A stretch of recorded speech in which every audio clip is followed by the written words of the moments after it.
Amore, mi è arrivata la richiesta di amicizia di uno che è troppo buono. Che faccio, l'accetto? Accettalo.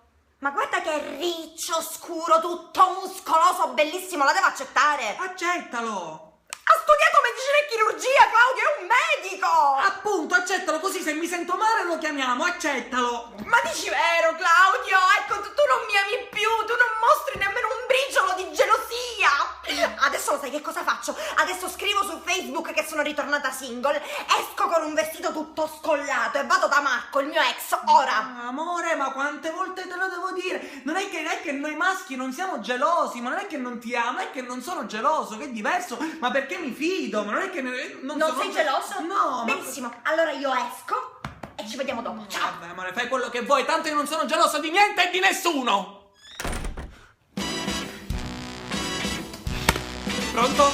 John? Sì, è appena uscito di casa e non lo so, mi è appena sfuggita la situazione di mano. Chiama Jefferson e gli dici che la seguo col drone. Non ti preoccupare, io ho messo il GPS sotto la macchina. Che cosa?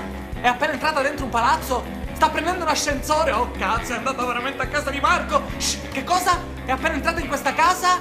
Che dici? E si è appena piazzata dietro il divano di uno? Shh, fammi sentire che cosa dice. Sei un cretino. John dice che è un cretino. Attendiamo la sua risposta. Vabbè.